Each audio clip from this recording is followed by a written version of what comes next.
Well, the perfect wine needs just a little stress, not too much rain and not too much drought, but extreme weather is making it harder right now to get it just right. Meteorologist Elisa Raffa headed to a vineyard to learn how heavier rain impacted this year's harvest. It is beautiful here, though. Winemaker Chris Nelson takes in that scenery every day at Raffaldini Vineyards.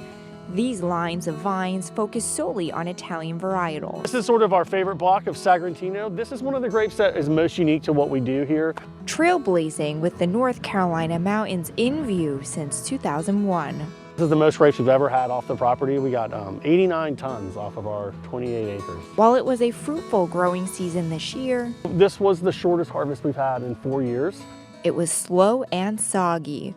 A wet summer waterlogged grapes and slowed their growth. We're just getting more rainfall. That's the biggest trend that we've seen. And it's been soaked more recently. Temperatures play a crucial role in the success of a vintage over the growing season. A few degrees difference can make or break your wine.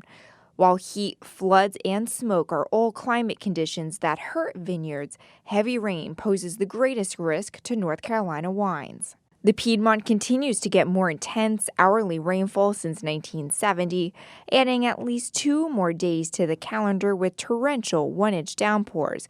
Some years, Nelson got double his average annual rain at Raffaldini Vineyards. We have so much humidity in the air. I mean, we get a lot of thunderstorms, so we'll get 4 inches of rain in an hour. And like, what do you do to mitigate that? Well, you can't come back in our vineyard for a few days because it rains so much. When there's high humidity, thin-skinned, more compact, clustered grapes are more at risk.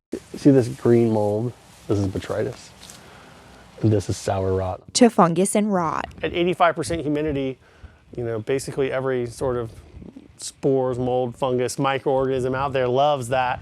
So Nelson and his team, we've had record rainfall 3 out of the last 4 years. Need to get creative and adapt. What's the path forward? So what varieties are going to thrive in this new, warmer, more extreme environment? Usually filled with a ton of trees here, but Raffaldini is actually in the process of transitioning out these trees to a whole new varietal, the first in the state to try San Marcos varietal, because that grape is more resistant to the heavy rain and humidity that we get here in the Carolinas that often causes disease.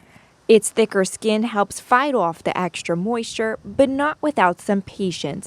Nelson will get a first taste in 5 years. And we're hopeful we'll be the first people in North Carolina to plant the grape, and we're hopeful it brings us a beautiful wine. Beautiful wines also come from the process. Into our drying room, the Fruttallo Grande, and in there I can hold 7 tons of grapes at one time.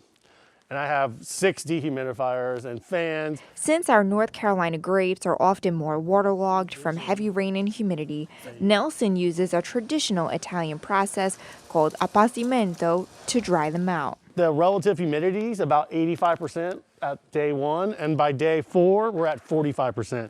So in that process, we're removing, say, 20 to 30% of the weight of the grapes, but we're removing that as water. So what that's doing is concentrating our flavors and allowing us to make sort of bolder wines. The dried grapes then move to where the magic happens.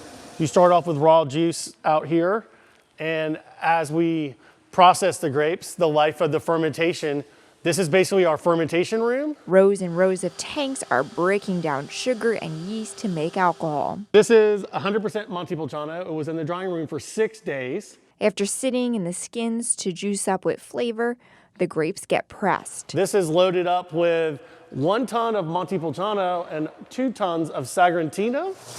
With one roll of the machine, wine starts flowing.